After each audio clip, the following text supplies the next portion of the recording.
traffic center, trying out a little bit of new music. I'm not really, that one sounded better. That one sounded better when I first listened to it the other day. I think I may take that one off the list. But we got a whole bunch of other new songs we can try out during the week just to see what everyone thinks. But and kind of like in the first one that we had, a little bit of a chips kind of theme, right? Welcome. Hopefully, you had a great weekend across the tri-state area. I'm O'Donnell, your traffic jockey here in the driver's seat. We have Jon Rocco's forecast coming up. We might also do it right now. I know we came on just a little bit late, but it's a Monday in the summer. I just couldn't get myself going here. So we'll take it till about 9:15 or so. So we are up on, we are on Facebook and we are on YouTube here this morning. So thank you so much. Post up a comment in the chat room and we'll get you on the broadcast here for a Monday morning. And from what I'm seeing, it's relatively slower. Again, we're in the middle of summer, so that is some very welcome news. I think everything is running here. I feel like I'm missing something. No, I'm not. It's actually 64 degrees and clear skies here in beautiful central New Jersey. So a good full 10 degrees clearer, I should say, than just about a week ago, really, or just really Friday. Our sponsor for this half hour is going to be the Cranford Vanilla Bean Creamery, CranfordVanillaBeanCreamery.com. Make sure you head over to Ralph and like Anna did last week and say hello and get some of the best homemade ice cream anywhere to be found in the tri-state area. So we thank Ralph for being a sponsor of the Tri-State Traffic Show. So with that said, we might as well just go right to the Weather Center and take a look at this forecast to start things off for a Monday. So, we're kind of cloudy out there a little bit here this morning, not terribly cloudy. So we'll just put it at the very partly cloudy moniker here this morning across the area. But you can see those temperatures are much cooler than they were when we were talking to you last week. Last week we had temperatures starting off in the 7 o'clock hour into the mid 70s. So we're a good 10 degrees plus cooler. Look at Newton at 59, 66 down in Cape May, 62 in Lakewood. So a nice refreshing start to the morning ride into the lower to mid 60s here in the 5 boroughs. We head out to the Long Island area. Again, the same here. Lower to mid 60s across the board. So definitely a good 8 to 10 degrees cooler than it was last week. Again, lower 60s, upper 50s there in Middletown. I wonder what Monticello is here this morning. We'll have to take a look at that as I bring that up on my other screen. Monticello coming in at a crisp 58, and Montgomery Orange County Airport is at 55 now. So that is really nice. Very, very nice there. Let's go to southwestern Connecticut. Again, temps kind of uniform here along the shoreline, a little warmer into the lower 60s, upper 50s in Torrington, Hartford, and Danbury. Let's take a look at Johnny's forecast for this morning. Mainly cloudy, some spotty showers and a sprinkle. That is going to be possible later on today. That's going to hold down the temperatures with some of those clouds making their way in. So temps are only going to get up to just around 82, 83 degrees. So, as you head inland, we'll probably look at 84 there in Trenton, 84 in Central Park. So, again, we're going to slowly warm things up. But along the shoreline, I would imagine we would not even get out of the 70s here today. So just keep that in mind. Now we'll have another check of the forecast at 7:45. That'll include your potential for some rain. See if there's any. We definitely need it. And a look at that 7-day weather forecast. Again, we are sponsored by the Cranford Vanilla Bean Creamery. All right, so let's get to our action here this morning. We will take a look here. Let's get out of the Weather Center. It would help if I actually shared the screen. So let's do that. There we go. Here in Vossler in Bridgewater, we've got the eastbound side of 22 west of Vossler. 2 left lanes are shut. I think there is a camera here.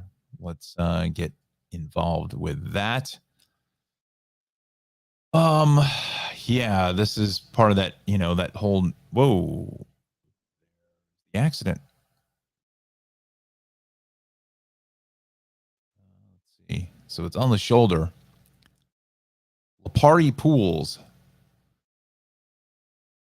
right?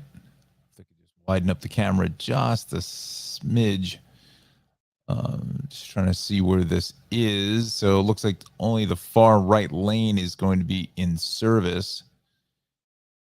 Actually looks like they're picking up the cones here now, so they're going to reopen 22 now that it's off to the shoulder. Heading east here at Vossler. So, this is out just east of 287 this morning. Just east of Chimney Rock Road, kind of where you have that service road and the main line and the service road here, which is really just coming off of eastbound 22. This is out by the Bridgewater Lexus, Bridgewater Chevrolet. Almost right at the intersection here of, this is at Thompson. This is where the delay starts. Not really. That's even getting better. It's just east of that, like the old office restaurant used to be right in here, and then you head east. You have those couple houses that are like right on Route 22. I'm always amazed that car hasn't driven into a house or something. They're so close to the road. So that's going to reopen here shortly, within the next less than 2 or 3 minutes here, I think. So that shouldn't be a terrible worry for many. Again, it's right in here as you travel east along Route 22. All right, so our comment section is open. Alexandra, good morning. Good morning to you, my friend. Welcome. Happy Monday to you. Let's see. Anna, buenos dias, hanging out with your other fan, Tegan, today. Tegan, who's Tegan? I'm not sure who that is there, Anna. So, a little clarification. Who's Tegan? I'm trying to think.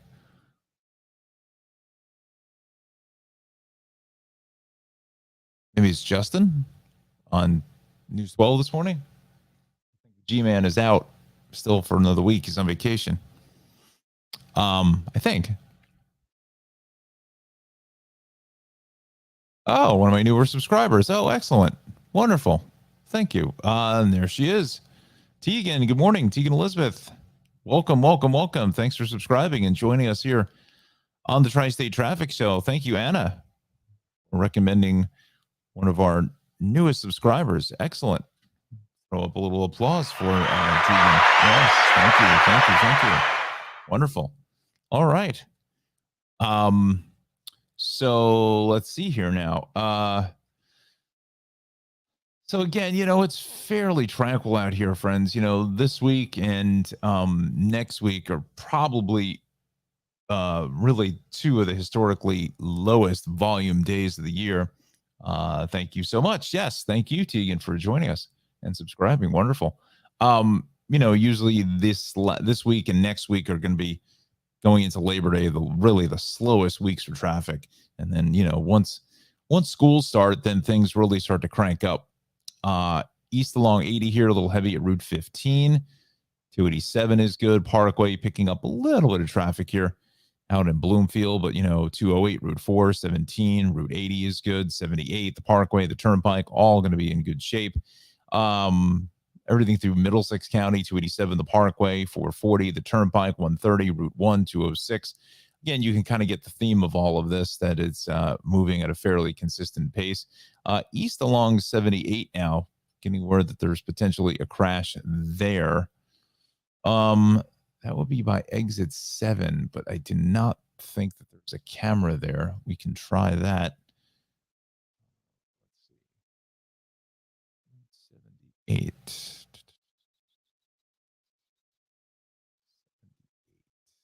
Attenborough Road?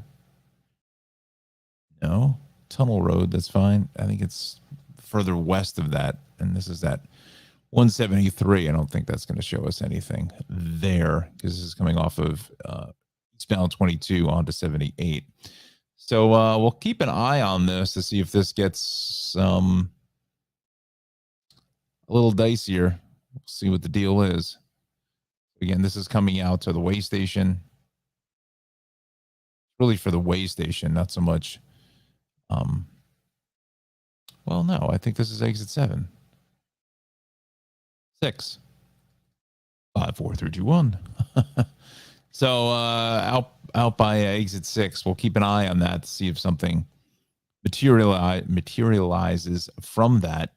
We get some more clarification. But, the shore looks great. Parkway, 195, 295, all fantastic. I took some pictures on Saturday morning, and it was around 11 o'clock. This was all in red all the way down. It was just catastrophic coming out of Staten Island. 287 was getting hit hard. The turnpike through Essex and Union counties. Middlesex County was just a bacchanal of traffic. It was just brutal. I mean, the weather was just absolutely spectacular this weekend. And then even further out towards Ocean City, both ways, there was like 4, 5, 6 miles worth of traffic getting into right around exit 30 for Route 52 there in Ocean City. Wow. And even the AC Expressway off of eastbound 76, 42, southbound into the AC Expressway, all of this was in the red.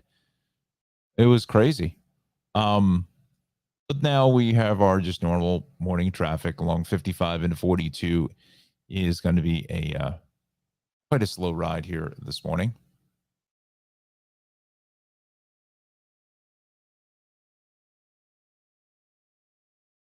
Let's see where we want to go. All right, so let's do this. Let's check out transit now. Take a look at what's going on here. Raritan Valley. I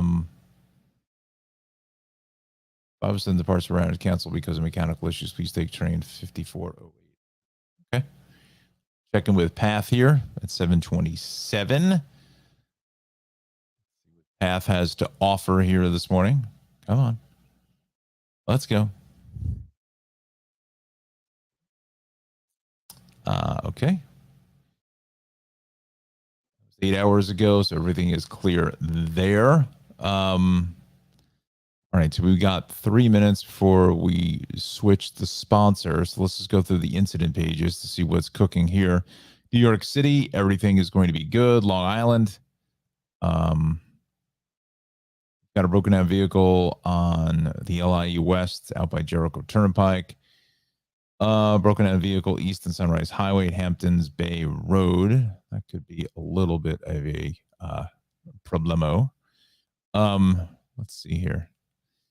We will go pro National Motocross. That's not going to do. Wow, Hudson Valley is very, very slow here this morning. And we go to Yukon. East Windsor 91, tractor trailer fire. Southbound off ramp at 44 is shut. We just have delays in 95, 18 through 11, which is not terrible. Merritt Parkway, some delays, 46, 42, 46, 37 really is what we are dealing with. Let's take a look at the MTA now, and we'll check out the vibe here. We've got some delays on the ED and M, so we got some trouble here. Northbound E and M trains, delays at EMS responded person in need of court at Court Square, 23rd Street. Okay. Let's go to the D train. May wait longer for a D train. That's crew availability. At least they're pleasant about it. It's the E and the M. And the Staten Island Railway. 703 St. George the Great Kills will not run. We're running as much service as we can with the train crews we have available. All right. Let's go to the rails. We'll take a look at Metro North is good. On Railroad, we are fine. What's the station notice here on the board, Jeff? Eastbound South Side at New Hyde Park and Merlion Avenue is now known as Track 2. Make a note of that. But, I dare I laugh at that because that is important to know what track it is. If it was always Track 3 and now it's Track 2 and you're so used to, look, when you ride transit, and I would imagine Alexander will back me up on this, is that you get into the pattern of you take the same train every morning. A lot of people pick the same seat. They pick the same spot near the door to get out. Now whether post or still in COVID, this is still the case because it's transit ridership in most situations is down, from pre-COVID time. But going back to pre-COVID, transit riders would have this whole thing timed out. It was just a well choreographed dance as far as to figure out exactly where you were, what time you left at the exact same time, got on the same train, sat in the same spot. I mean, I think there's been movies and TV shows just made about just the friends and people that you meet on the train and stuff like that, and exactly how far, when the train starts going through the different stops, when to get up, to stand by the door, to get out, the whole deal. So knowing that whatever that track is now track 2 is extremely important, that you're not getting on the wrong train, because sometimes you're just not paying attention, because if it's in your routine, well, I think you get the idea. All right. So this half hour is sponsored by Travels with Darley, wonderful program on PBS Create, Amazon Prime. Wonder at Ovation TV's journey, and head to her website, darley-newman.com, for more information about the show. And don't forget, this Thursday is her program, Destination Cities. That is going to be from the Smithsonian Associates. Check her program out. It's August the 18th from 7 to 8:30. And we'll have more about that coming up in less than 15 minutes. Let's go back to our maps now, and let's head to NYC, where, Staten Island is fine, finally recovering after last night's just, mayhem of traffic from the weekend coming from the Jersey Shore. This was all in the red yesterday. Even this was in the red yesterday. I mean, it was just everywhere. So Staten Island is very, very clear. Upper level to the Verrazano, we still have that road work back over to Staten Island. That's going to be there for the rest of the mid-morning. Inbound Gowanus, typical volume here, getting up and onto the BQE, out to the Brooklyn Bridge. Same thing south of Flushing Avenue, out to the Brooklyn Bridge, to the long-term construction, where it's now only 2 lanes. Can't really fight that. Bell Parkway is clean and green through Brooklyn. West on the belt is really heavy here, passing Kennedy. Eastbound side looks like right at the Southern State Parkway. This is technically the Laurelton Parkway. They call it, the locals there in that section of Jamaica, Queens. I think there is a camera there, but we shall check this out in real time. We'll see what the situation is. Let's come down in here. As it just jumped into my head, I don't know if anybody saw the interview I did with Danny over at the Roadway Whiz. He was fantastic. He is something else, that guy. It is just he's got some channel. His knowledge of the roads are just amazing. They are just fantastic. I know Alexandra saw it. She sent me a message. So thank you so much for watching that. Really just a terrific interview. So this is the Laurelton at the Cross Islands split. Looks like they're doing some construction. Wow. Just get rid of all of this, really. Looks like they're actually repaving it. No camera. There is, but it's further down here on Sunrise Highway. So yeah, this eastbound side, there's definitely something going on just as you come in towards Merrick Boulevard. Merrick Road, excuse me. Just east of that. That is your Laurelton. And yes, they are definitely paving this belt. And thankfully, because that belt is just, it's literally driven into the ground. I mean, there is just nowhere. It is just brutal. Absolutely brutal.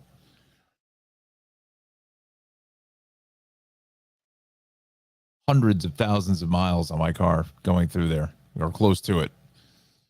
I remember I started out on Long Island. My car was a 98 Grand Prix, and it had, I'd say give or take, going back to 2001. So give or take,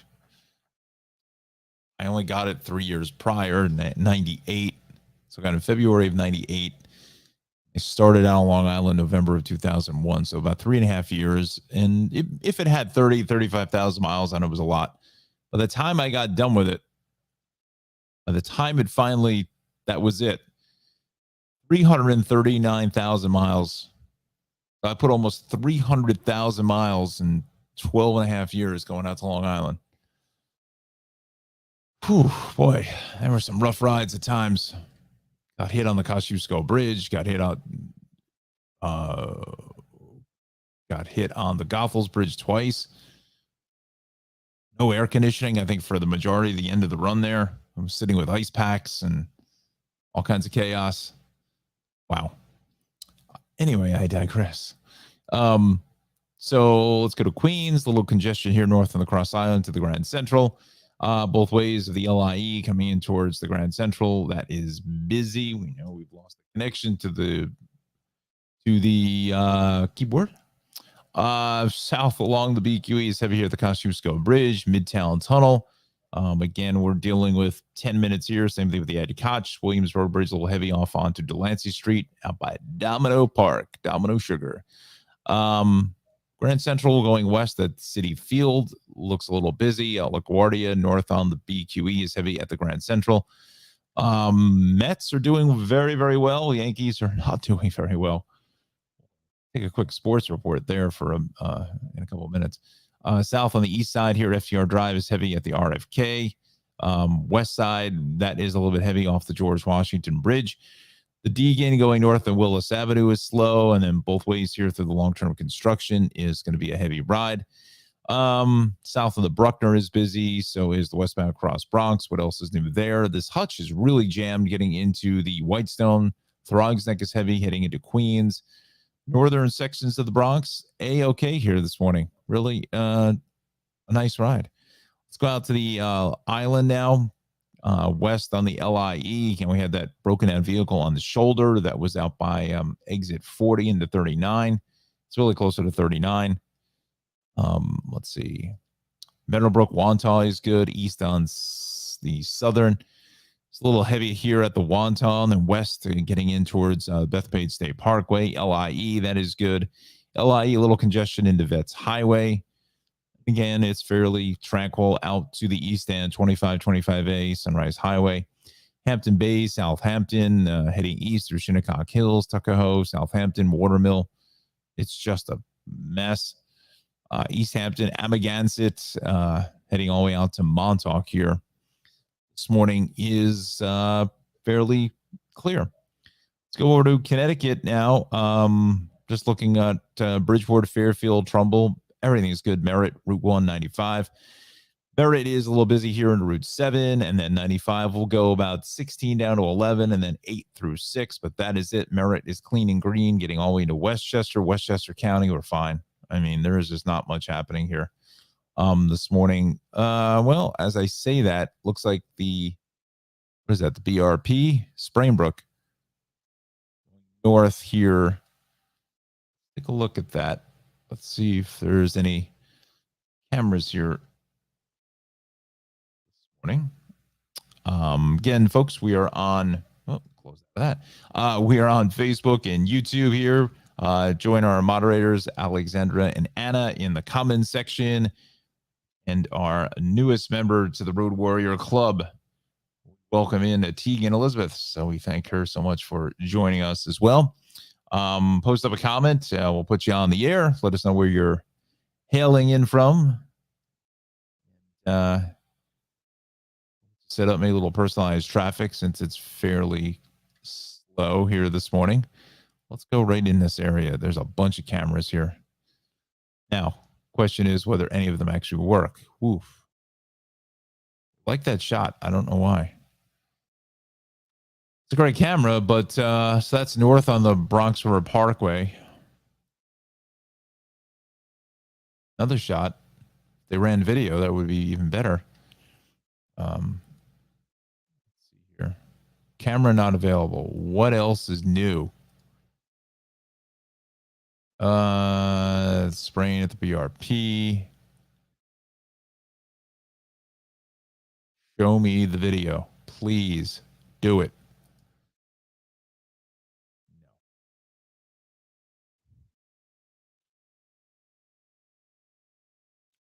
This one here.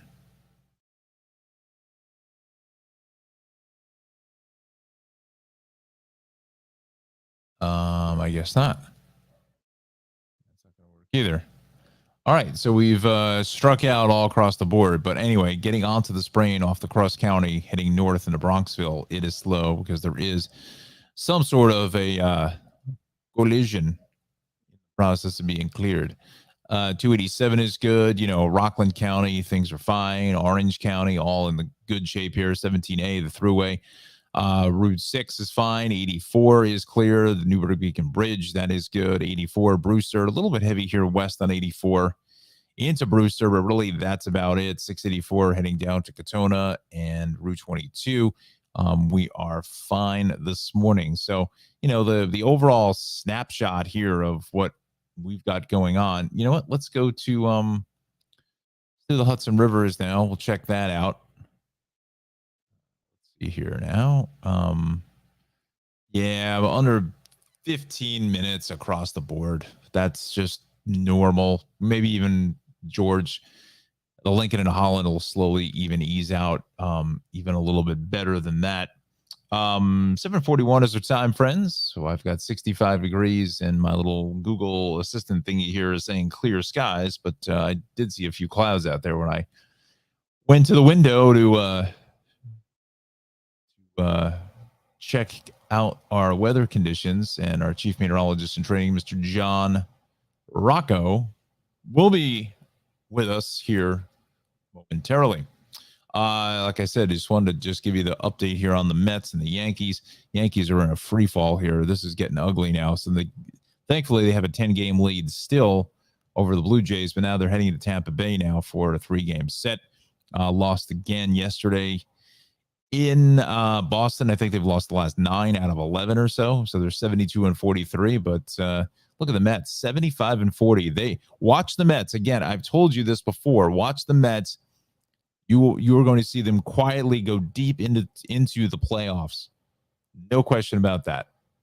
And the telltale series is going to be at the end of the month, the 3-game set at Citi Field against the Dodgers. That is going to make or break the Mets for the season.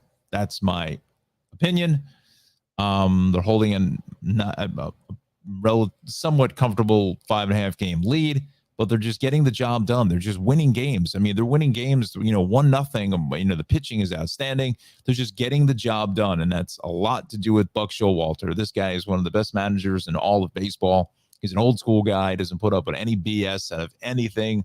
No locker room stuff. Yeah. I mean, there's been nothing, like on the back page of the Post or the Daily News about Mets players getting into trouble or all kinds of drama, all kinds of craziness.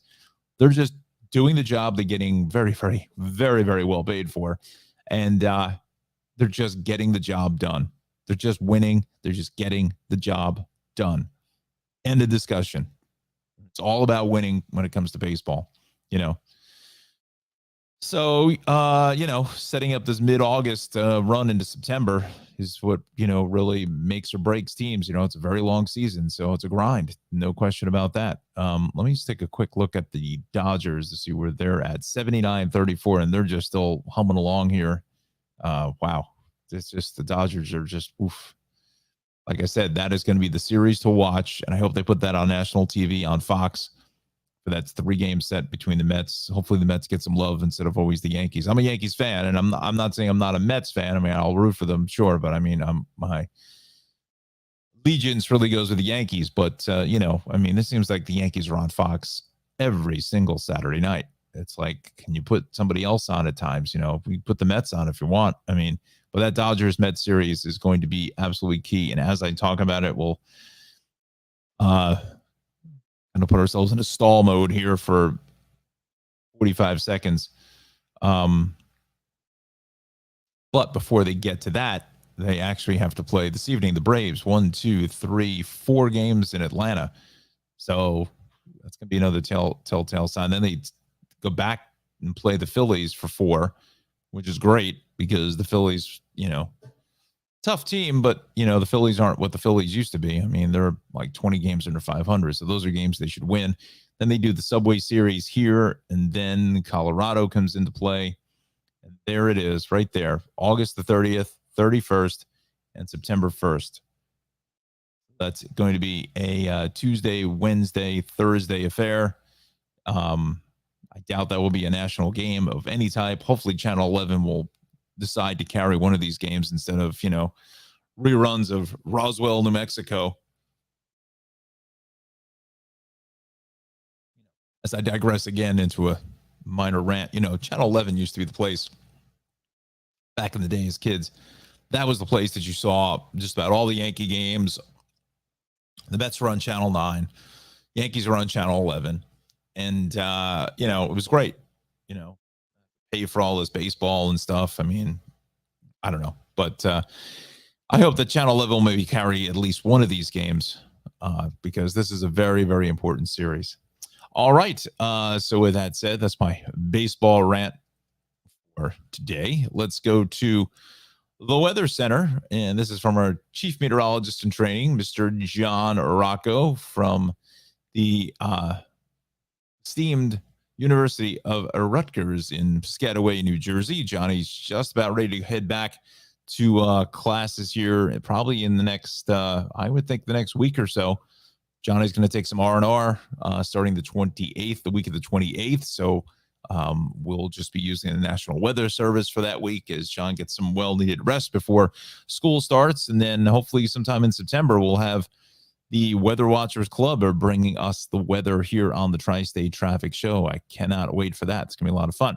So today, partly cloudy out there across the area. Temps are now pushing into the mid-60s here all across New Jersey. Take a look at the 5 boroughs. Temps are looking at lower 60s or so, 62, 63. And as we get up into the Bronx, maybe about 65, 66 out on Long Island. Temps, once again, holding strong into the mid 60s. So, really is not too much of a big delta there between our temperature gradients. Hudson Valley, obviously a little bit cooler. We told you about Monticello, reported in about an hour or so ago at 58 degrees. I'd have to average right around 60, 61 or so for the Hudson Valley. So it's a nice crisp start. Same thing in northwest Connecticut, Torrington at 57, Waterbury 60, 59 in Danbury. Along the shoreline, we're pushing in towards the mid 60s.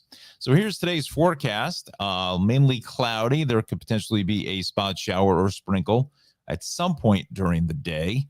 Some of that is coming up from the Delmarva Peninsula down through Virginia Beach in the Williamsburg area.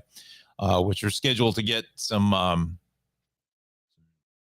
brief showers today and tomorrow, and that's going to work itself up this way. 78 in Cape May, so definitely cooler along the shoreline by a good 6 to 8 degrees. I would imagine that, places like, I don't even know, Long Beach Island, Beach Haven could be only like in the lower 70s, maybe with that sea breeze. It's going to be, probably a little bit cooler than what you were thinking here if you have this week as your shore week. We go towards our rain and storm threats, but really after today, there's not a whole lot of showery activity. Earlier, late last week, there was some more chances for some rain Tuesday and Wednesday. It looks like they have now dissipated. So our rain and storm threats are essentially cleared up for the rest of the week. So after today, maybe you get the car washed. And here is the exclusive 7-day weather forecast. And boy, that actually looks really nice here. 82 today, 82 tomorrow, 81 on Wednesday, 84 on Thursday, 87 on Friday, 86 on Saturday, and then 80 on Sunday. So we start to heat up a little bit towards the end of the week, but not terrible. We're not looking at 97 degrees as we were about a week and a half, 10 days ago or so.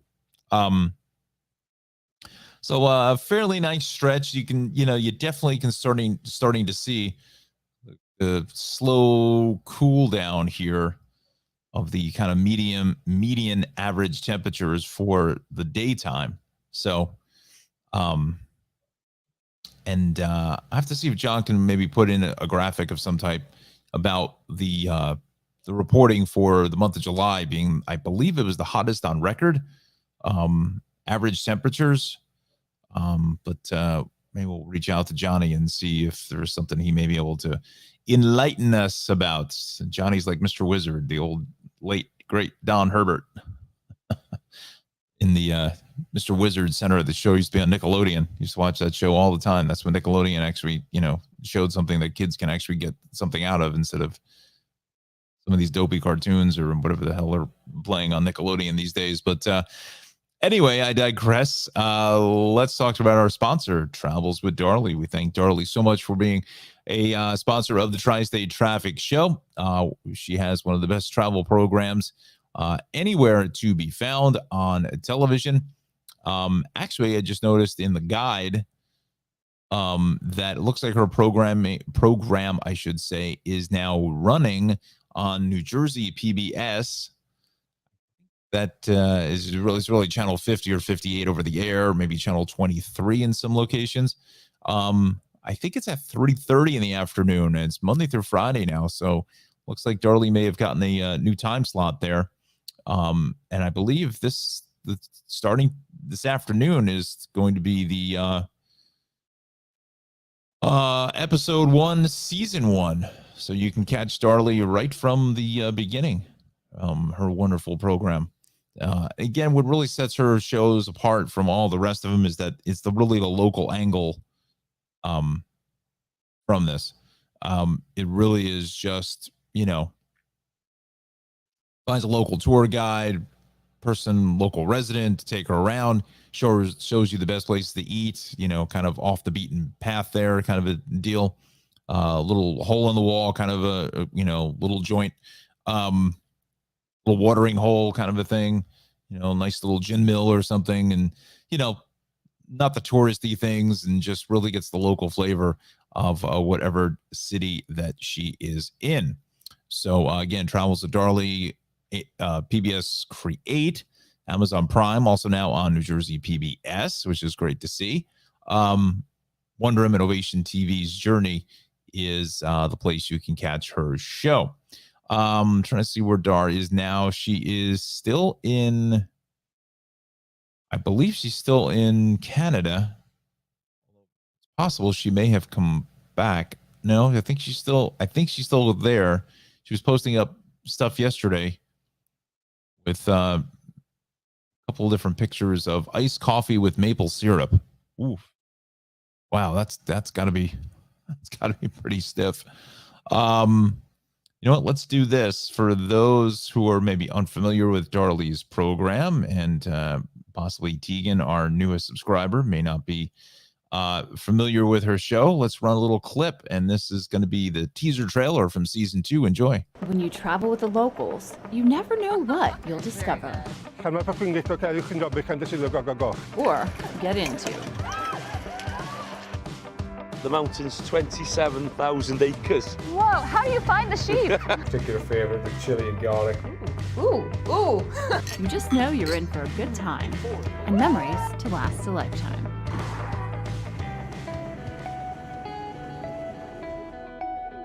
From the Beatles' hometown of Liverpool to the Bronte sisters' parsonage on the wild moors, music, literature, food, and fantastic people are our travel inspiration. There has to be some level that whenever people leave here, there's some sense of responsibility. Oh, I couldn't exist without these girls. We're really like a old-fashioned small town that happens to be located in a city.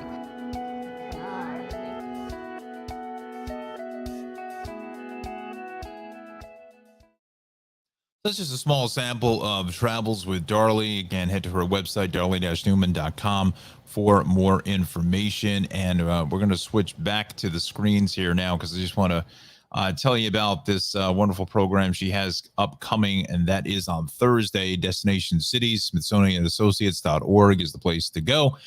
This is this Thursday, August the 18th, from 7 to 8:30 in the evening. It's a lecture on the city of St. Louis, Missouri.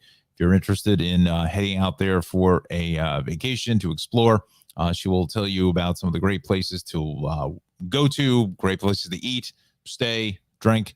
It's an hour lecture along with a 30-minute Q&A at the end of it. It's a Zoom link, so you just click on Zoom and your camera won't be on or any of that stuff. So you're just kind of just joining in, kind of like a fly on the wall type situation. But the chat room is open for that, and you'll be able to communicate with the moderators as well as Darlie to ask questions during the question and answer period. And Darlie does an amazing job with these lectures. Great stuff.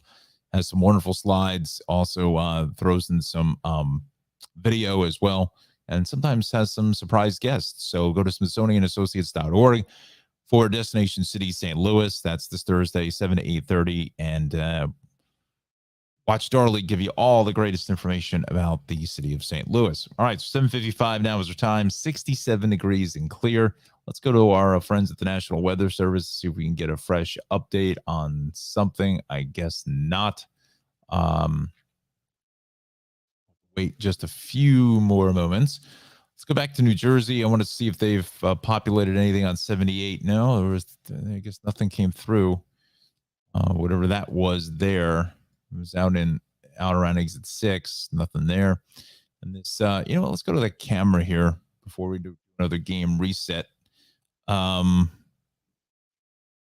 friends, we are on Facebook and YouTube. Please join us. Put up a comment. We'll put you on the air here this morning. Let us know where you are watching us from. That's not what I wanted. I wanted 80. There we go. At Route 15. See why this is a little bit slow if the camera works. Wow, that is jammed there. See something on the shoulder here. So maybe that has something to do with it. But I think it's just sun glare really hitting you in the eyes. That's a notoriously tough spot for sun glare. Just really hits you right between the eyes coming across there. This is getting closer towards 202. And then there's more volume here. Exiting for 287 East is on the left, and this is at 287. That actually is going to be in good shape here this morning. All right. Let's do this.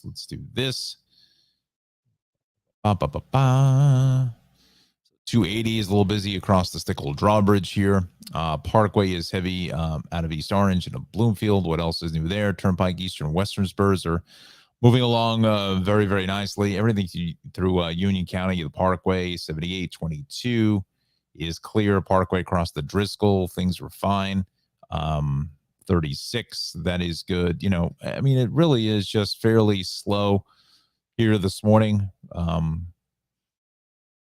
That's just kind of what it is. Again, we're in the middle of summer here, friends. This is basically what you see is kind of what you get for this time of the year. 80, maybe a little bit heavy here or by Route 23, but wonder what that's about. Let's go to the camera there because there should be nothing. Should be nothing there. That's a fairly sluggish ride there. Go to Two Bridges. Maybe there's something happening. Just maybe there was something here on the shoulder, or because this seems to be flowing a little bit better than the 23 camera. You can see that is just jammed. The other camera is just on the other side of that. I think something, either a breakdown or some type. Now, do you see what I see?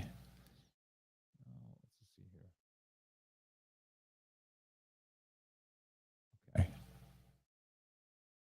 Is that a person walking along the shoulder on Route 80?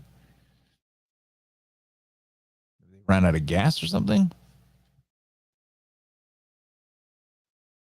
Probably not the smartest thing to do.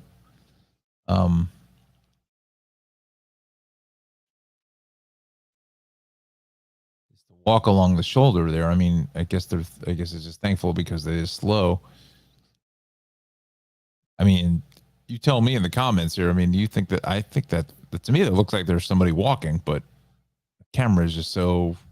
We got better pictures in 69 from the moon than we do from Wayne. I don't know, unless that's a construction worker with the yellow vest. I don't know. Huh. Anyway, I digress here this morning. All right, friends, let's do this. Let's do a little reset here in the AM. Let's do this.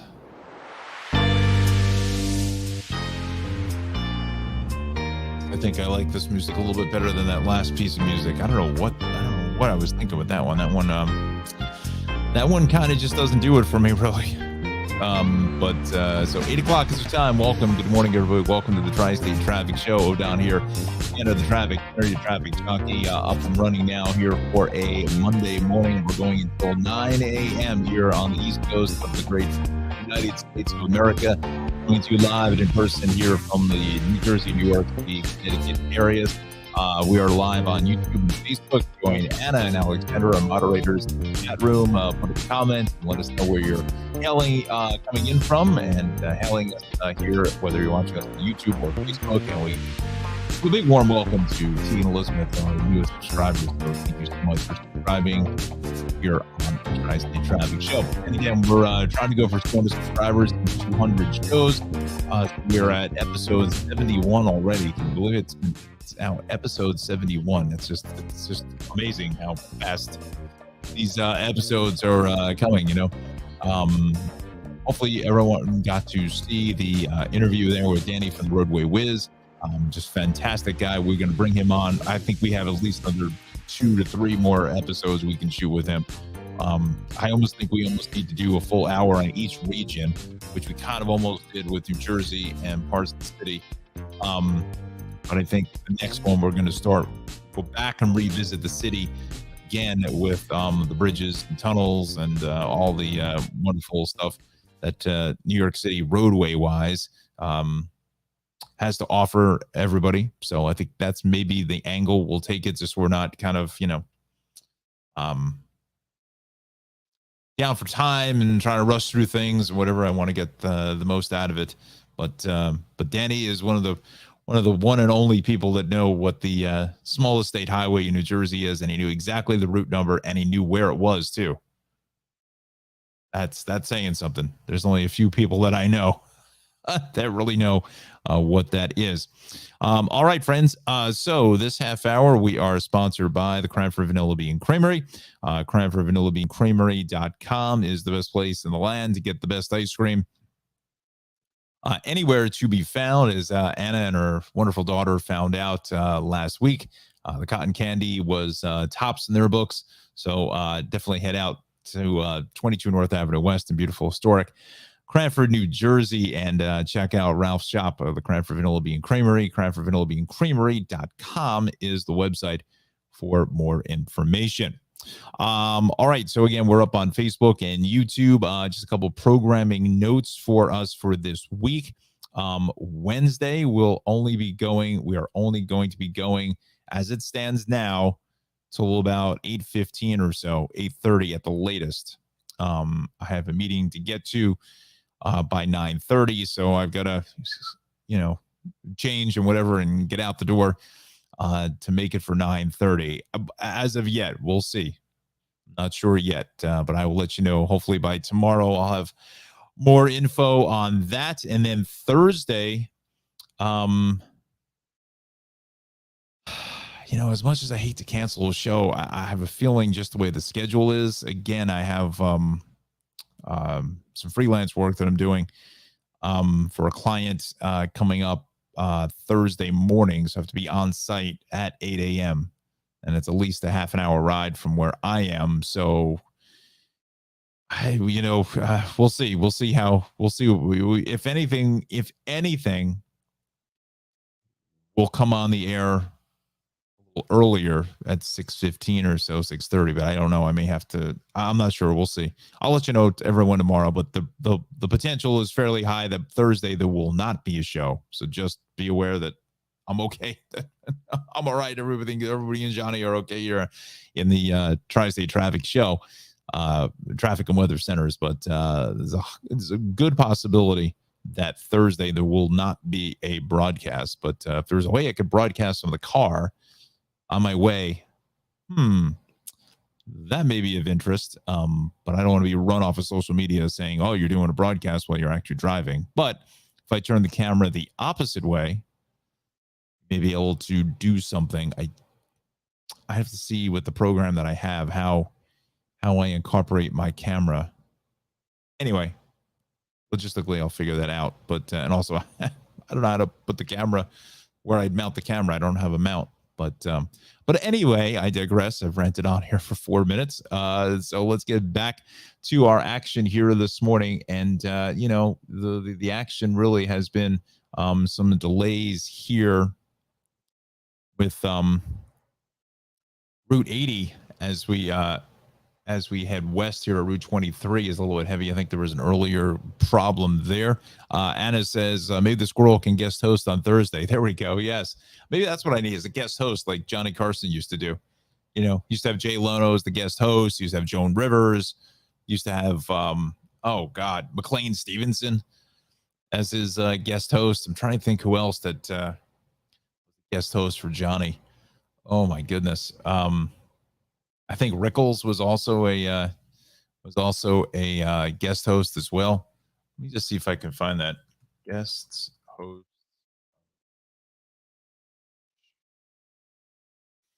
Let's see here.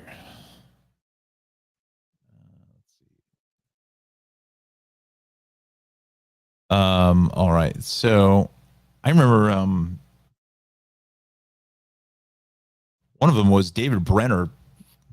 Late great David Brenner was also one that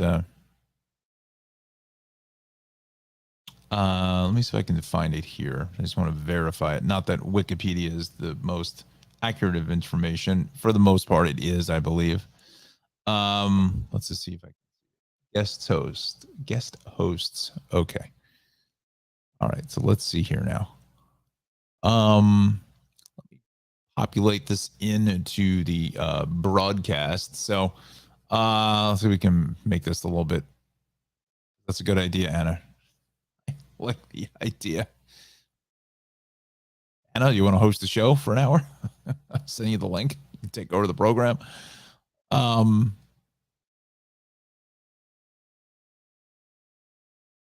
Right. So guest hosts.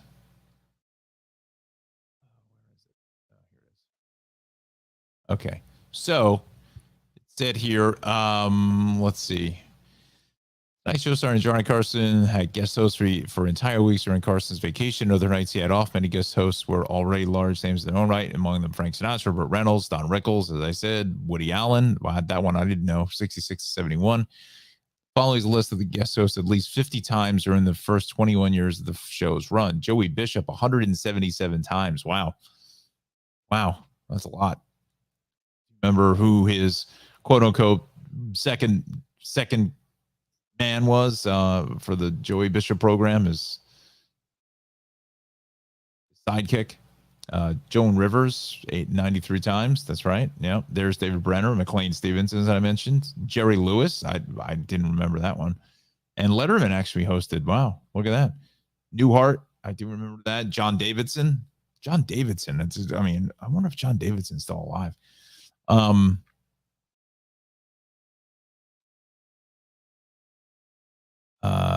Let's see.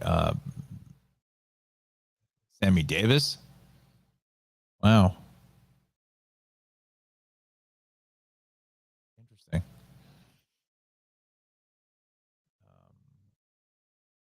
And then I think okay. I was thinking Gary Shandling also was a host as well. Yeah.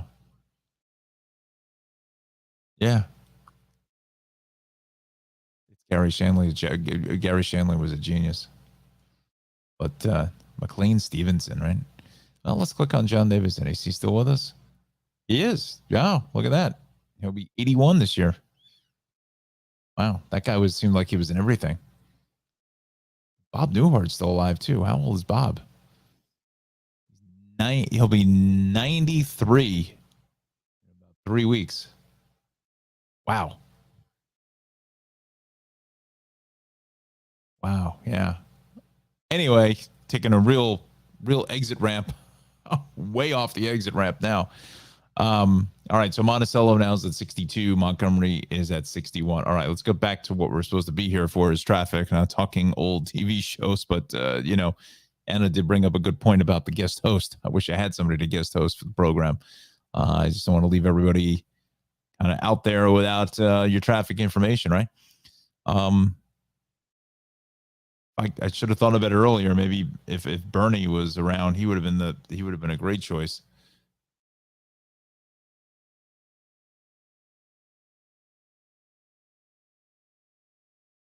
Um, so westbound Route 4 at 17. I wonder what the deal is there. Looks like there may be a crash there. So let's go to let's see, Route 4, 4, 4, 4, 4, 4. Where is 4? There it is. We'll go west at 17. It's this one here. I bet she's right in that. There she is, underneath the bridge.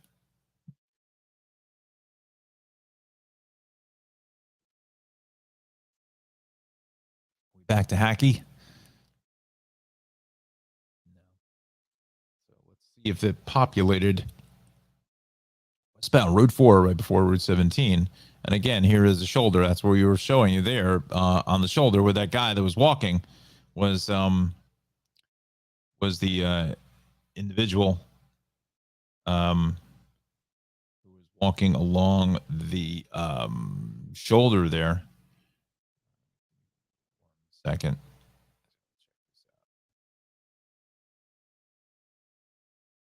One moment, I just got a text I got to reply to very quickly.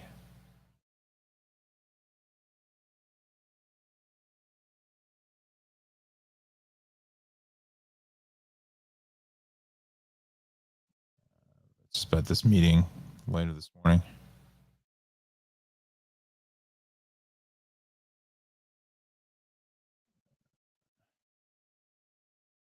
Okay. Sorry about that. So yeah, so that's what we know there. We'll just show you the New York page here. It's amazing. They're still saying the shoulder is blocked with that broken down vehicle on the LIE here out of Jericho. Interesting. Alrighty then. Off of that, parking again a little busier now through Bloomfield. 78, 80 is all in good shape except for some crowding there at Route 15, 287 down the shore. A little more crowding here getting north on the Parkway into exit 89 to 91. Parkway still in great shape all the way through Long Beach Island, Atlantic City, Seattle City, Avalon, Wildwood, Cape May. 55, 40, 42, 295, Lower East River crossings, bonk. Lower Delaware River crossings are in good shape, 206, 70, and 72. We are fine. Let's see now.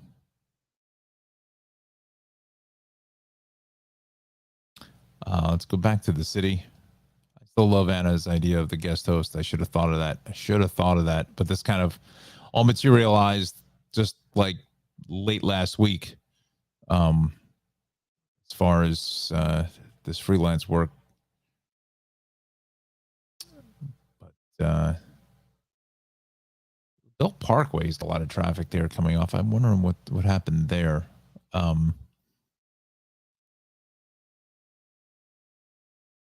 But maybe we'll be able to do something with see if I can. I don't think I have a I have to see if I just don't know how to mount the phone safely on the in the dash. Okay, so there's the belt at Bay 8th. It's more than likely because of this truck is not supposed to be there. Maybe they finally get off the road, and I just don't know what they're going to do with that driver. But as you can see, the ramp is just jammed here because of that. So, and again, back to Staten Island, the upper level has some road work. Oh, wow, we're already at 814. East on the expressway, a little heavy here at 440 Victory Boulevard. Inbound Gowanus is a mess all the way into the Prospect, across up to the, now they're saying a crash here on the BQE by Brooklyn Bridge. I hope Apple brings out this new computer in the fall here soon, because we need it here in the traffic center, I should say. Can't even talk straight. We definitely need it here.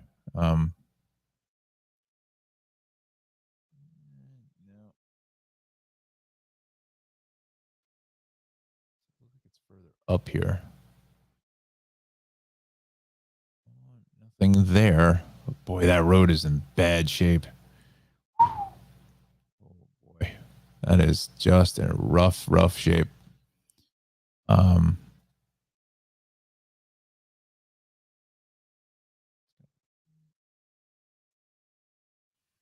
hmm.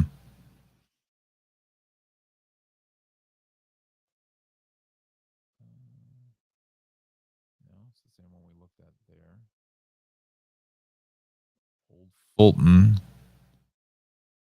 No.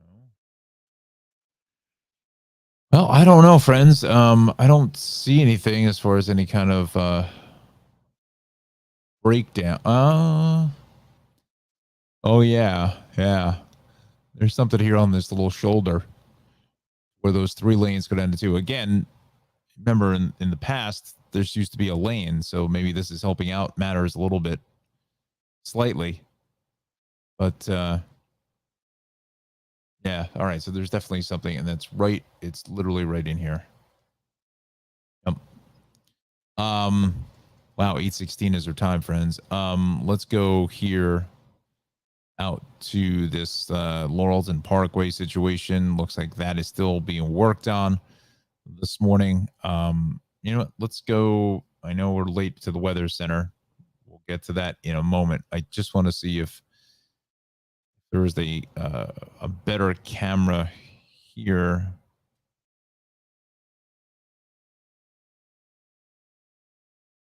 It's probably going to be the same one that we showed you before. Yeah.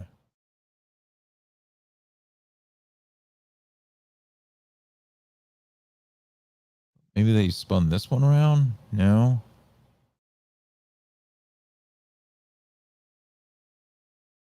Springfield. Yeah. Well, we know that there is definitely something going on there. We also know that there's something always going on in the weather department. So let's switch over there. This is brought to you by our good friend and colleague, Mr. Jon Rocco, our chief meteorologist in training from Rutgers University, president of the Weather Watchers Club. Very excited to hopefully eventually get his colleagues involved with the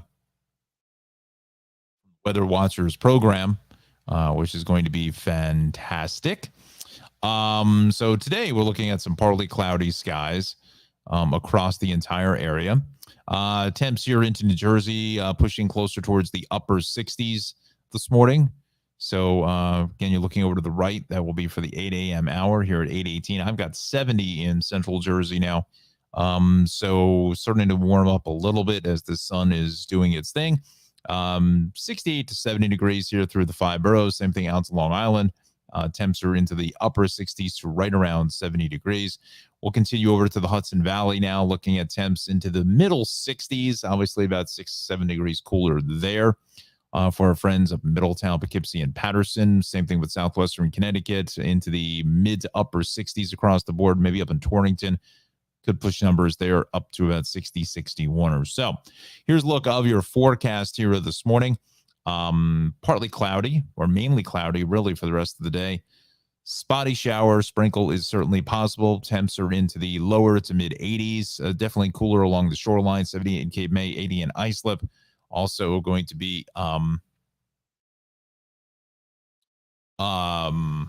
where am I going with this? Probably cooler out to the Hamptons into the mid 70s or so, with a little bit of a sea breeze out there. So maybe it's a little cooler than what you're expecting for August the 15th, if this is your shore week or your vacation week out on the island. So just kind of keep that in mind. You may put a little windbreaker on, maybe, if you're heading out to the beach here today. Definitely bring along some sunscreen. Even though it may be a little bit cloudy, you can still certainly get a little bit of a burn if you sit out there for any extended period of time. All right, so we'll have another last and final check at 7:45. That'll be your 7-day weather forecast coming up once again at 7:45. Let's talk to you about our sponsor for this half hour, and that will be the Cranford Vanilla Bean Creamery. CranfordVanillaBeanCreamery.com is our sponsor. Head over to 22 North Avenue West in beautiful historic Cranford, New Jersey. 908-272-3000 is the phone number. He's got one of the best phone numbers. He's got a radio phone number. It's very easy to remember. 908-272-3000 is the number. And you just see all the amazing ice cream here. The coffee ice cream, Cookie Monster, M&M Explosion, as Anna and her wonderful daughter experienced last week. They met Ralph. Great picture of them together. Also, Justin, a couple weeks before that, went up and said hello to Ralph. So, yeah, a lot of people are enjoying this wonderful ice cream. Cookie Monster, M&M Explosion, cotton candy, peach mango, as well as lemon or blood orange. And Anna, if you're still with us, let me know if there was a secondary flavor on the list besides cotton candy. What would you say were your top three, top five? Because we know what the number one was cotton candy. But what would you say you and your daughter came up with as far as the top five flavors that you love to sample? To have a I remember the Jim Dandy Sundays at Friendly's. That was glutton of ice cream. I think it was like 5 scoops and the bananas and the chocolate syrup and the whipped cream. Probably about 2,500 calories, and couldn't do that today. There's the Parkway party cake. I wonder if Ralph would make a traffic themed ice cream, a short limited run. What would we call it? I don't know. I have to think about that one. So yeah, there's the party cake. There's your fluffy cotton candy. Here's just some of the toppings. The peanut butter, the marshmallow. He has the candied walnuts. He also has the fruit toppings. To go ahead and put on your classic traditional sundae. I thought I had the other toppings bar that he's got. Oh yeah, here it is. This is the M&Ms and the sprinkles, or the Jimmies, depending on where what part of the country you're from. Reese's Pieces. So he has a little bit for everybody. He also has the Dole Whip, as well as these wonderful cupcakes. Unfortunately, you have to see the weather behind it, but I did the wrong aspect ratio. The cupcakes, as well as these wonderful flying saucers. There we go. Flying saucers chip, which is just another crowd favorite at the Cranford Vanilla Bean Creamery. And he also makes these wonderful all occasion cakes as well. For a birthday, any kind of celebration. Still trying to figure out how I can get Alexandra one of these cakes for her wedding.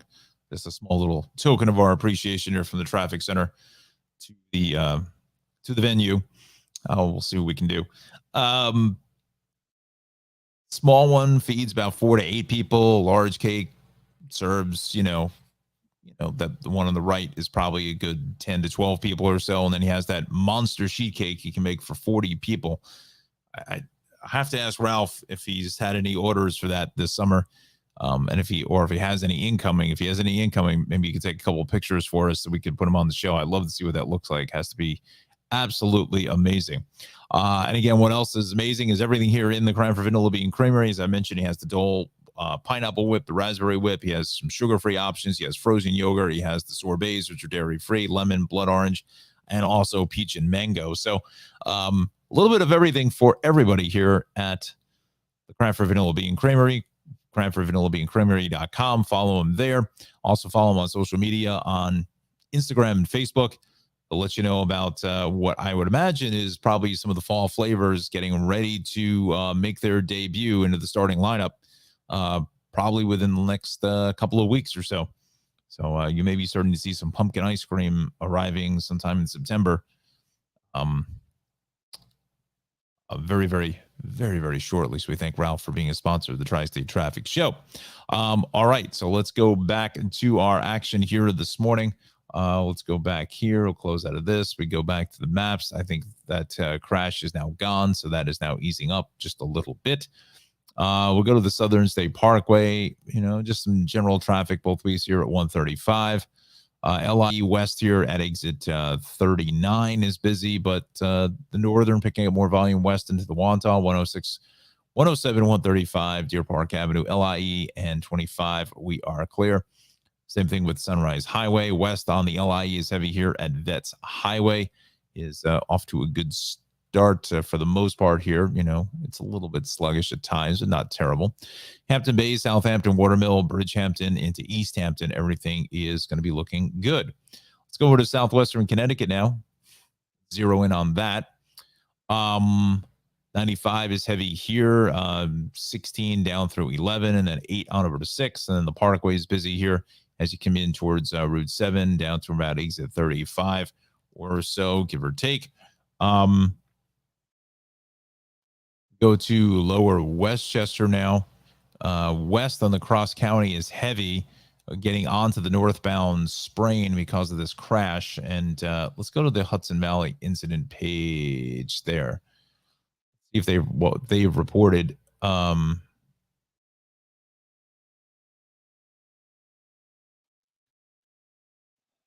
of stuff on the Taconic here. More broken down vehicles on the shoulder. 84 East, Taconic South, Yorktown.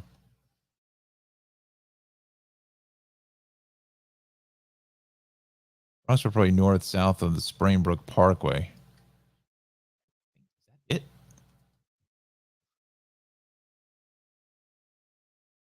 Yeah, that's what it is. Just as the Bronxboro Parkway turns into the Sprain.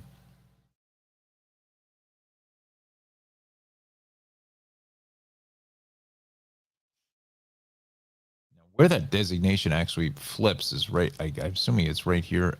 No, it's the Bronxboro Parkway. Must be right in here somewhere. You know what? Let's just do this. I'm just curious to see how that changes designation.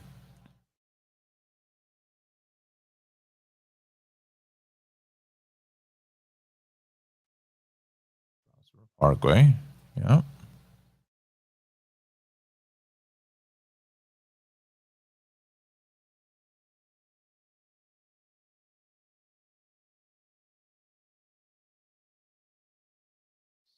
Parkway. Parkways. A lot of parkways in New York, right? This must be it here. That's one of the newer traffic cameras. EMS sign here. This must be where it splits off.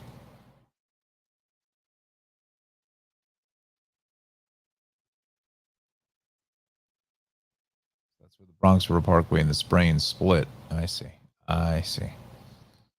I see. I see. I see. I see. Yeah, because there's the Bronx River Parkway.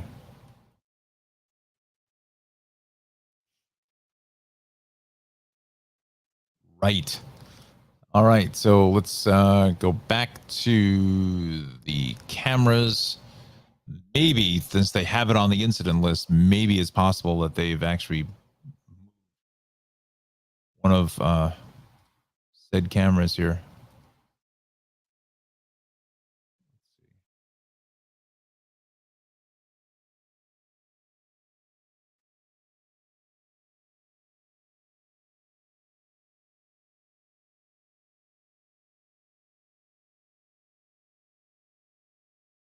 Aha. Uh-huh. That was just what we saw, just that the split here.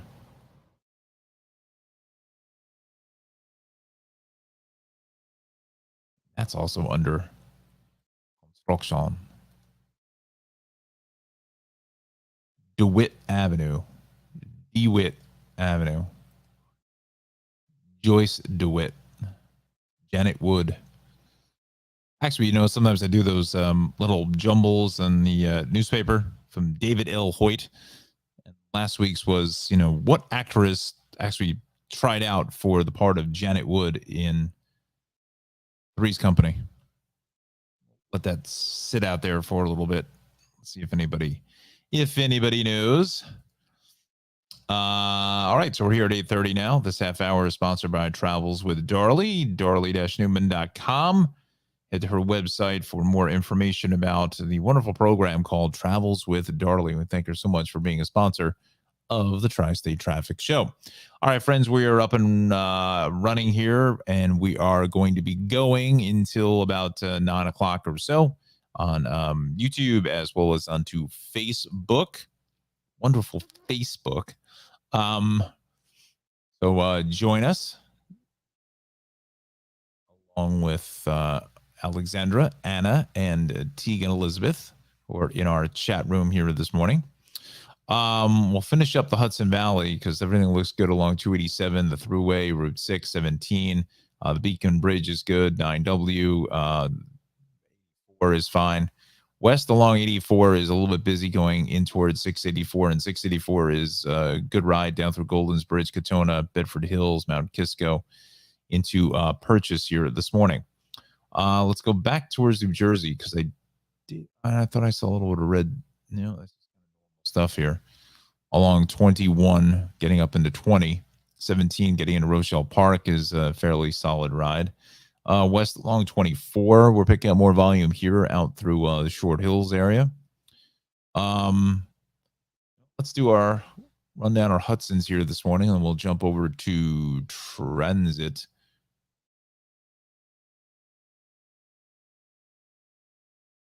All right, let's see what we got. Still under 15 minutes across the board. So that's fine. Let's go to NJ Transit now. See what the situation is.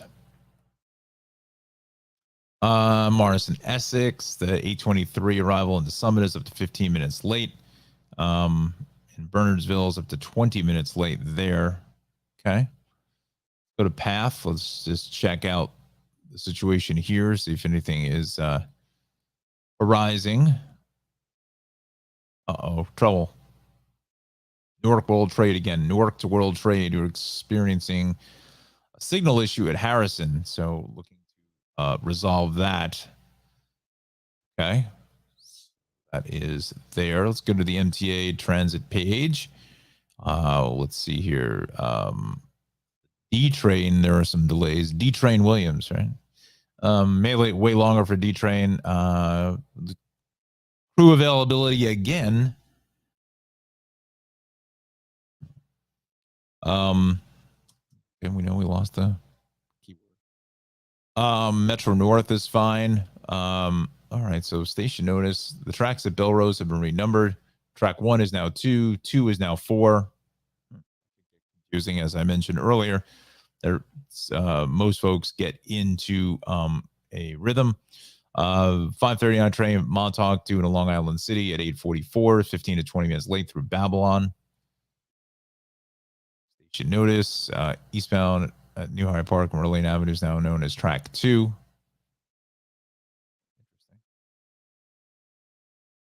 And Metro North is going to be on or close to schedule. Let's go to the Connecticut incident page just to make sure we didn't overlook a crash of some type. Just delay 1715, 9 through 5. And there is a crash south 1615. Okay, so let's go there.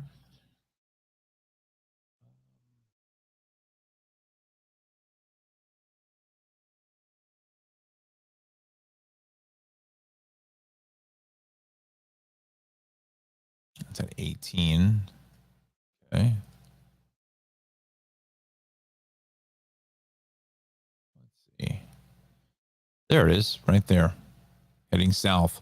So the left lane is blocked there, coming through that construction. So let's see what the delay is behind it. Yeah. We're back to 17, just about 17 or so is what I am looking at right now.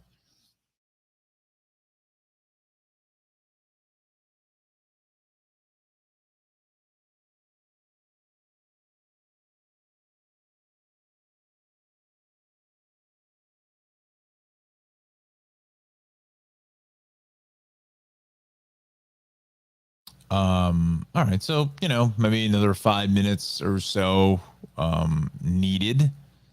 That is going to be right in here. I'm sorry, here. 17 down to just about 16 with that delay.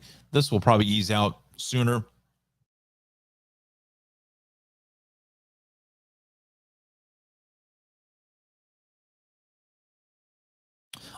Sooner than later. So look for that. And then 95 in Stamford, obviously heavy. But, what this issue is on the Bronx River Parkway is doing to the westbound cross county is it is kind of just jamming the works up here back to the Hutch. So that's a long line of traffic trying to get up onto here, especially for something that's being reported as, being onto the shoulder. So, alrighty then. So we'll go back to New Jersey to see if anything else is cooking up here. 78, 287, Route 80. We're looking good. Parkway across the Driscoll Bridge. Things are also going to be in fine shape. Parkway, Long Branch, Asbury Park. Again, Parkway all the way down the shore is fantastic. It's fantastic. Let's go to the incident page for Jersey because it looks like there may be something on 42 now. Atlantic City Expressway. Vehicle fire. AC Expressway east of 41, Berlin, Kruskes Road. Is this at the beginning of the AC Expressway? 42? No, it's just east of that location. So this traffic here, that's what you're going to hit is once you come in here. Again, unfortunately, there are no cameras through that stretch, but it's going to be right in here with that vehicular fire being cleared. And then 4255, typical stuff there in the Deptford area. Let's see, 72, 206. Parkway is good in Lake. He's getting better in Lakewood. Even 29 through the Trenton Tunnel for Aristides, heading up to the Capitol this morning. I think are going to be in pretty good shape.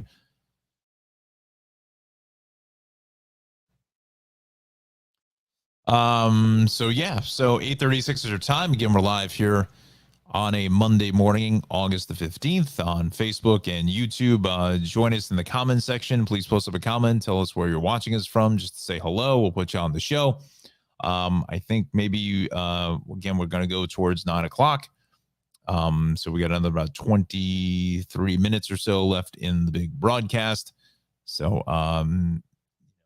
let's see where we want to go from here. Let's see now. Hey now. Let's see. Already done the temperatures already. So we'll just take a quick check of our other observation lists.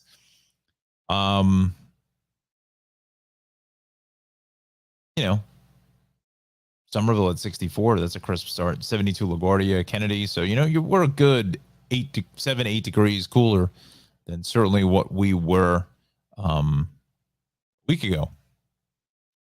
We could let's do this. We haven't done this in a couple days. Our 9 box of cameras coming through the entire area. So we'll go to Staten Island Expressway here at Fingerboard Road. Let's just blow this up a little bit more. Gotta go one zoom level out. There we go. Highland, Arden, West Shore is empty. Highland at Midland. Again, it's just kind of partly cloudy out there. It really depends on where you are. It seems a little cloudier here at the Verrazano. No, not really. I think it's just the camera. Staten Island Expressway, Clove Road is fine. Outer Bridge Crossing looks good. Victory at Jersey, West Shore at Fresh Kills, Staten Island Expressway East and Richmond Avenue. That is busy. And this is definitely, they're starting to build that. I think they're going to finish that HOV lane. That's what that work is. I would be shocked if it's not. Brooklyn cameras. Let's take a look at that.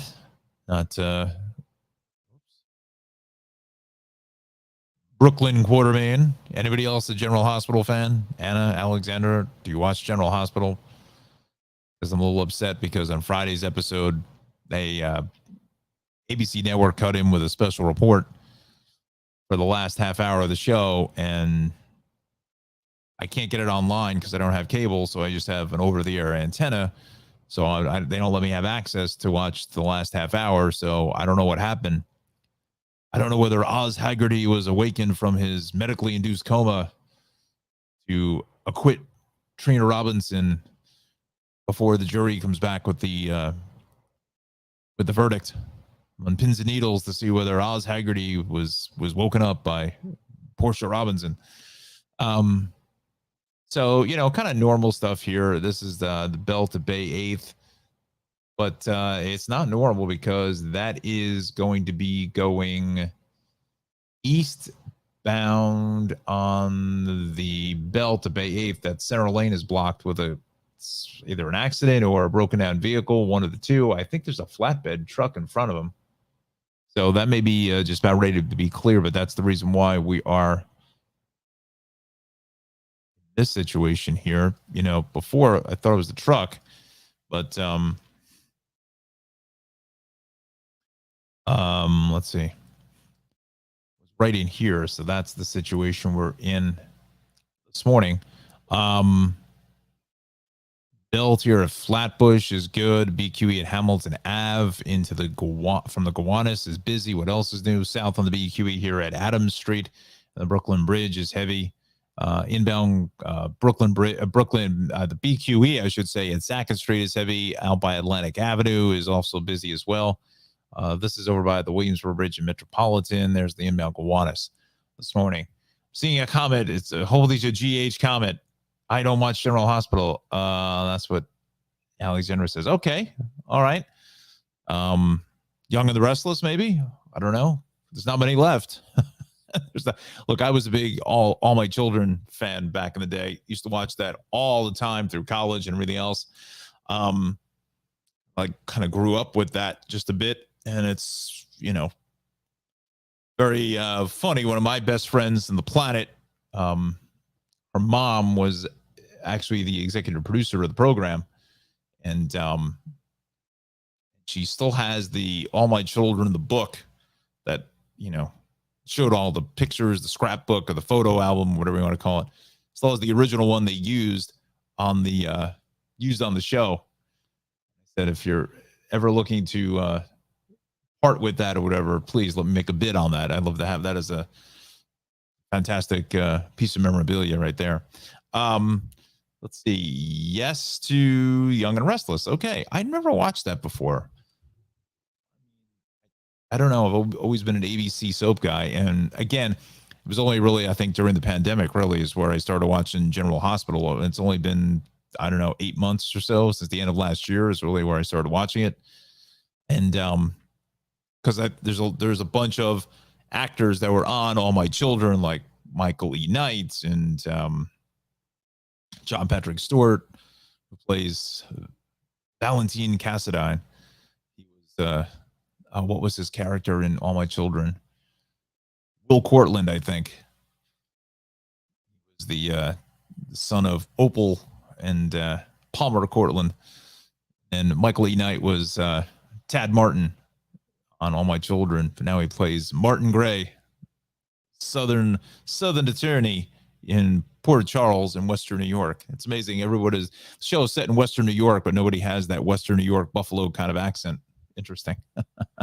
Let's see. Anna, haven't watched daytime soaps in a while, but grew up on General Hospital, All My Children. So there you go. You know what I'm talking about right there. And also, honestly, with General Hospital, they have, as Victor Cassadine is Mr. Sheffield from The Nanny, Charles Shaughnessy. He is fantastic. What a good actor that guy is. Unbelievable talent that guy is. I mean, he plays Victor Cassadine very, very well. And he only just really took over, I think, as Victor Cassadine after they brought the character back after, I guess, being quasi killed off, however they do it in the soaps or whatever, in a coma or whatever the heck it is. But they brought him in as the actor, and I think he's doing a great job. To me, they just don't use enough of him, but it's starting to heat up a little bit. So that's the other part I missed on Friday as well. But yeah, it's the only One Life to Live I never watched. I don't know why. Young and the Restless, I haven't watched that either. For a while there was a lot, there was I think there was a sub soap called Port Charles, and then there was another one on ABC, Ryan's Hope. It was like Ryan's Hope, All My Children, One Life to Live, and General Hospital are all in a row. If I'm not mistaken from my soap history. Then you had Days of Our Lives on NBC. Another World. I think is long gone. And there was The Young and the Restless, and then The Bold and the Beautiful. And for a while, I think there was one called Santa Barbara too.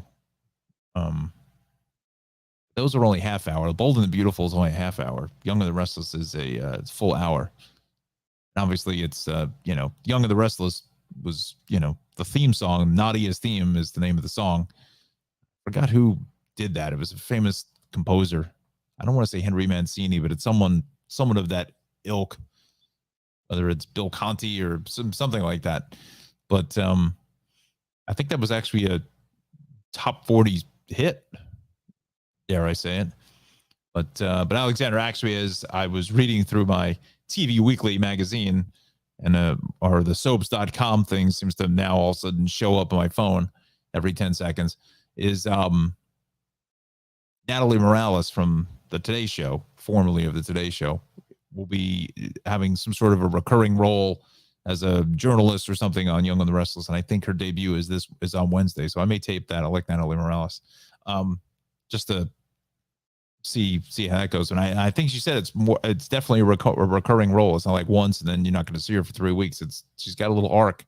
So Alexander, you have to tell me how she fits in well with the rest of the crew. Young and the Restless, is that the one with Eric Braeden? I think so. I think is he Victor too? I think so. Anyway, I digress. It's 8:46 as we're talking with our ladies here about the morning soaps, or the afternoon soaps, really, however you want to describe them, afternoon or whenever you watch them, And again, I always thought the Soap Network was SoapNet from ABC was always a great idea when you couldn't watch it, but that was back in the days of no DVRs, and it was all VHS tapes, right? And you had to remember to set the recording so you had enough space, because had to put it in EP mode where you got 6 hours on the tape, so you could use the same tape for the entire week. And you just rewound it and started over again the next week. All right, we'll get back to our traffic here in a minute. Just having some fun because it's fairly light out there. It does look like we have some issues in the Bronx here this morning, but let's go to the Weather Center and let's take a look at the wonderful forecast prepared by our meteorologist in training, Mr. Jon Rocco. Our chief meteorologist in training, Mr. Jon Rocco. So a partly cloudy start here this morning. So temps are well into the upper 60s now throughout New Jersey. Maybe a little cooler in the northwestern section of the state, getting closer to about 64, 65 or so. We go into the 5 boroughs, so temps are here into the upper 60s to right around 70 degrees. That's what I have here in central Jersey. So again, our delta is fairly consistent here in the, central part of our viewing area. As you go further north, it gets a little cooler. So between 68 and 70 degrees here out on Long Island, obviously a little cooler into the lower 60s here throughout the Hudson Valley.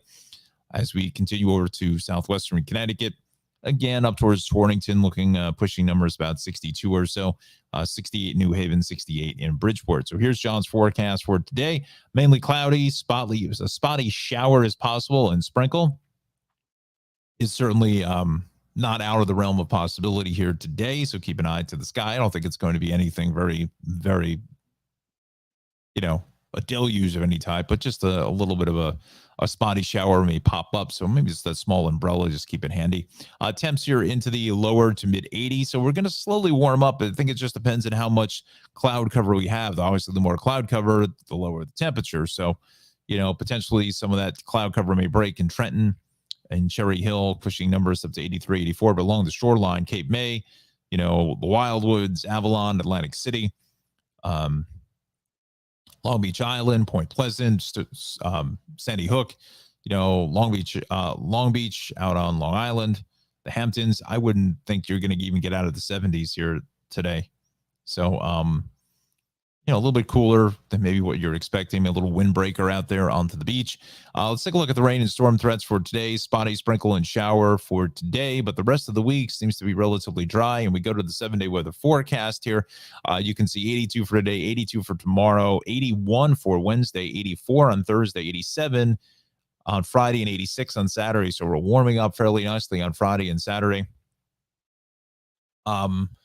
And Sunday, a chance of showers at 80.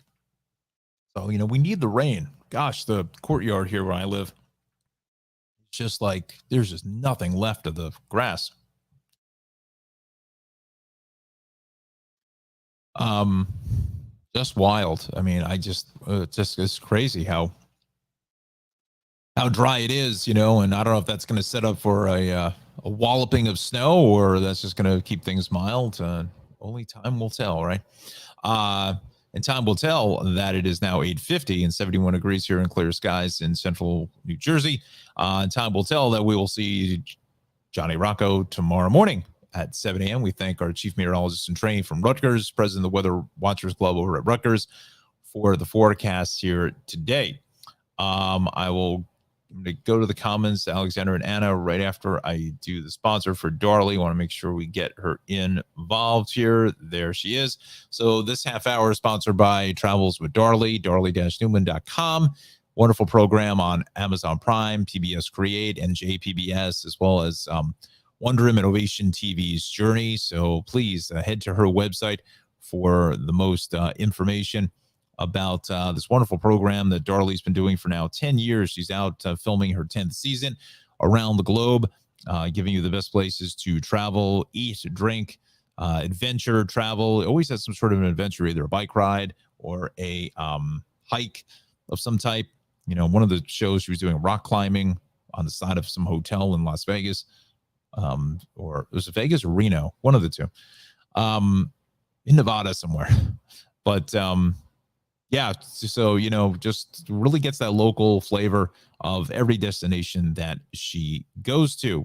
And again, NJPBS looks like they're starting to air it from S1, E1. That will be season 1, episode 1 at 3:30. Let me some more investigation. Let me just look at the schedule here. Let's see. Where is the schedule? Let me look. Full schedule.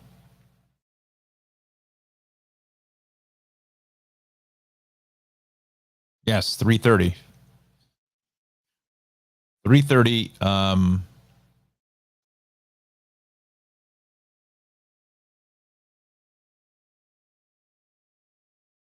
Let's see here. 3:30 is the time frame for that program. Right there. Guadalupe Islands and Caribbean Adventures. Okay, so that's Monday. And followed up with my guy Steven Reichland, Primal Grill. This cat knows how to. I mean, this guy is unbelievable. His stuff he cooks is crazy. But now Tuesday they're saying it's Nature Cat. Maybe it's only 3:30. I'm sorry. Pardon me. That was the wrong time. Maryland's Eastern Shores, and then again following up with Primal Grill with Stevie Reichland there. Definitely check out that program if you like grilling. This guy is unbelievable. So yes, looks like now Monday through Friday we're looking at Travels to Darley at 3:30 on NJPBS, New Jersey PBS. Also Thursday is Destination Cities, St. Louis. This is Darley's program, her Zoom lecture. That will begin at 7 until 8:30. 7 to 8 is the lecture itself, and then 8 to 8:30 is the question and answer. Again, it's a Zoom link. Head over to Smithsonian Associates for more information and tickets. Again, that's this Thursday, August the 18th, 7 to 8:30 on St. Louis, Missouri. Darley will be giving her a presentation about all the best places to go to eat and have fun, adventure, the exhibits, like you probably what times to go see some of these exhibits, and also some other maybe hidden gems that you're not aware of for St. Louis, Missouri, and probably some special guests as well. So again, that's this Thursday, August the 18th from 7 to 8:30. We thank Darley for being a sponsor of our wonderful broadcast, the Tri-State Traffic Show. And for those who are unfamiliar with Darley's program, like our new subscriber, possibly, Tegan Elizabeth, let me show you. This is for the New York Empire Trail. This is her program, little teaser trailer. Enjoy. Hi, I'm Darlene Newman, and we're in Albany, New York. We're exploring New York's Empire State Trail with locals as our guides. Join me as we traverse this 750-mile trail, starting in Buffalo and ending in the beautiful Hudson Valley, not far from New York City. From craft beer and spirits 120 proof smooth, right? to Erie Canal history and culture. The ingenuity it took to conceive this. Right, conceived in the 1830s, built in the 1850s. Prior to this canal opening, boats to get to the center of the country had to go down around Florida and up the Mississippi. I've got a mule, her name is Sal, 15 miles on the Erie Canal. We're diving into nature, heritage, and the arts. You're depicting a lot of history here. And along New York's Empire State Trail. where's Bob Ross when you need him?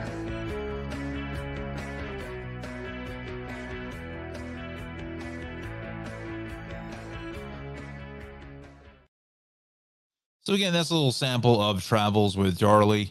Head over to her website, Travels with Darlie, darlie-newman.com, I should say, and also follow her on Instagram, Facebook, and also on Twitter. Very active, and she will definitely get back to you as soon as possible. She's very, very good about that as well. All right, friends. So we're in the final stretch here of our broadcast. 8:56 is our time. We're going to go for about another 10 minutes or so. Let's kind of do the whip around, if you want to call it that. Go to the Parkway. South of 148, we've got debris in the road, and also in Upper Township out by Roosevelt Boulevard and exit 25 that's going north. Vehicle fire on the AC Expressway, we know about that. Let's go towards the Parkway cameras in Bloomfield. We'll just check out the scene here this morning to see what the story is there.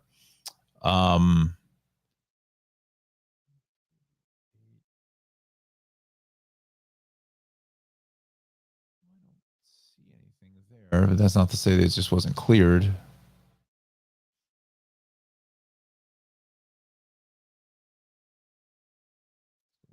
You don't see anything there. The Sussex Avenue overpass. Come on.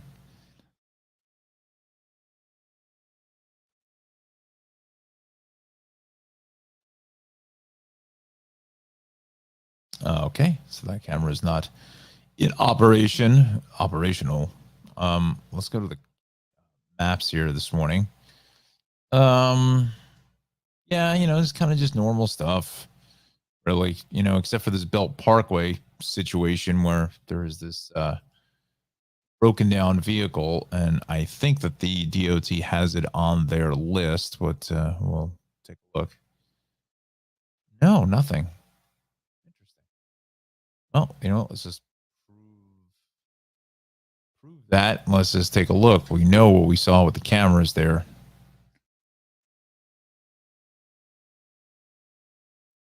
We're at Bay 8th.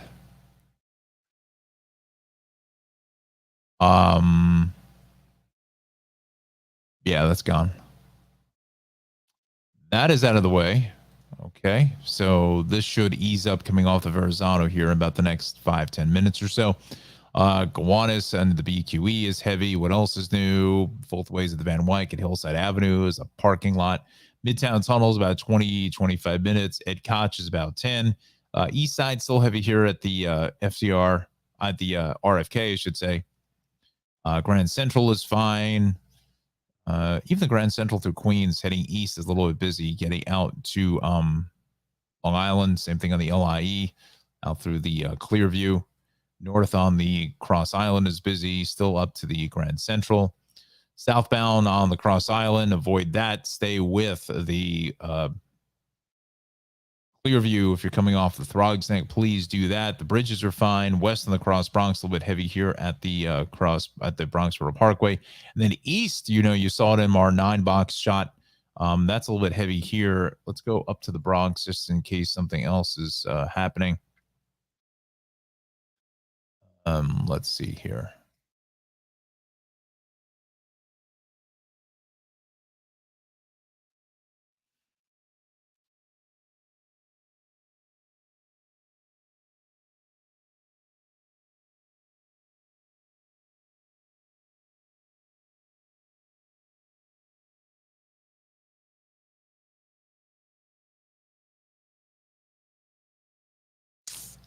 Where are we? going west to Castle Hill. Let's find it Ellis. Right in here is where things are all kind of a sticky deal here. I don't know what they're going east.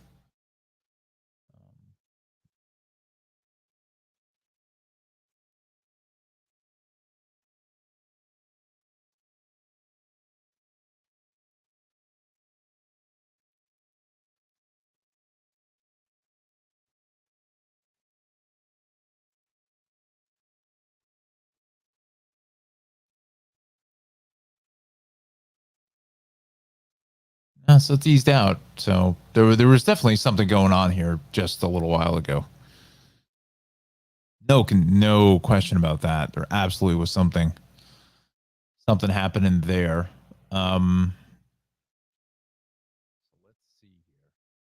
Let's make our way out to Long Island and some heavier traffic now west on the LIE at 135, northern into the Wantagh. These are all normal delays here at the southern state, east of the Meadowbrook out to the Wantagh in towards 135.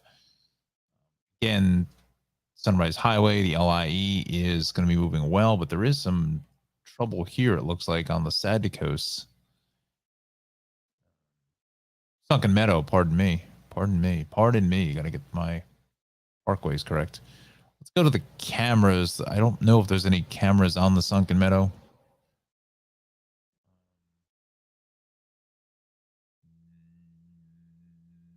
No. Let's go to the Long Island incident page. See if they have anything there. Nothing on record. So that may have just happened here in Kings Park.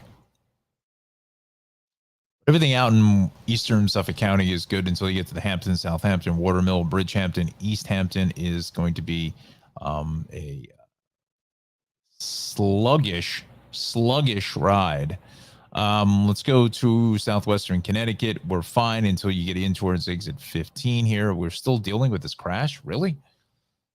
Haven't been able to get that out of the way. Surprising. 16-15. Wow, the left lane is still shut. Okay.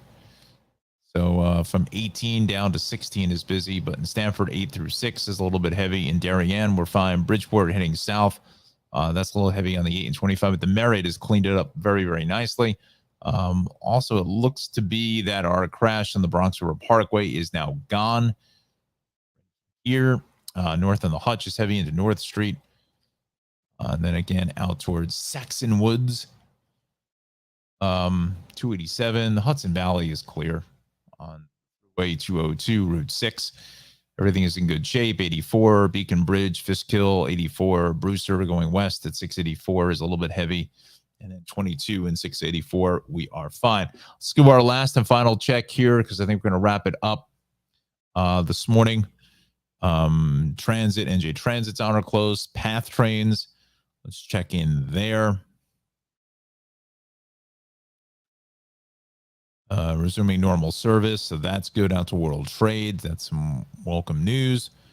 We continue over to the MTA. I'm bringing you the MTA. 4 and 5, Brooklyn 4 and 5, delay will remove a train with a mechanical problem service at Brooklyn Bridge City Hall. The J train, Broad Street bound J trains are running with delays after fire department FDNY extinguished a tri-fire near Cypress Hills. Okay, look for that. Go to the rails. Got some delays in the Harlem line from North White Plains, Grand Central, operating 10-15 minutes late because of a train ahead with mechanical issues. Hempstead branch tracks at Belrose have been renumbered. Okay, we know that. Still with some delays. 701 from Patchogue due to Babylon. 731 is operating 10-15 minutes late through Bayshore. Earlier equipment trouble. And the station notice on the port, Jeff. So, and we'll finish up here with our Hudsons.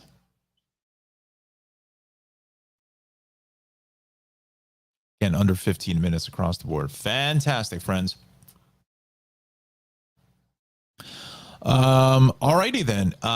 We thank you so much for joining us here. Get the microphone out of the way as I've got my 5-day-old stubble here. Looks like I just woke up. But let's bring in this page. There we go. Get a little more light on this side of my face.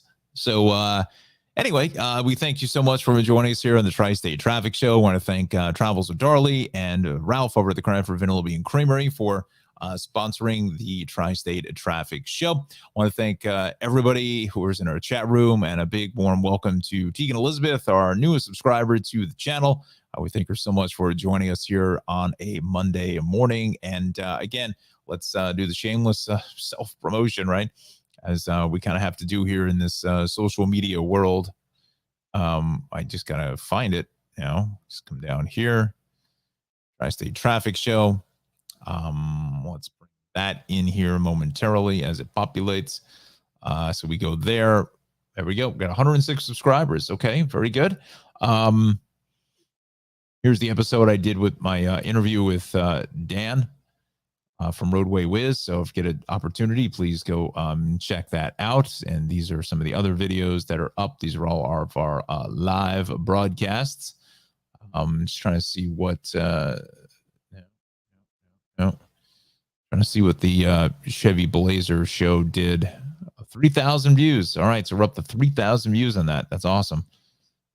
Cadillac has got 720. Hopefully that gets to 1,000 here soon. So again, our goal is to get 200 subscribers and 200 shows is what I would love to see here. We did 100 subscribers and like not even 50 shows. So we were off to a really good start. So let's keep the momentum going. Please let everyone know, subscribe and like the Tri-State Traffic Show on YouTube. Please subscribe to it if you can. It doesn't cost you anything. It certainly helps out myself and John in the Weather Center.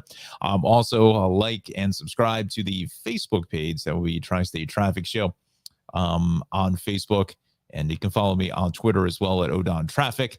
And you can leave a comment there as well. Hopefully the StreamYard, and that's the company that I use, hopefully in the future that we'll be able to get the comments from Twitter.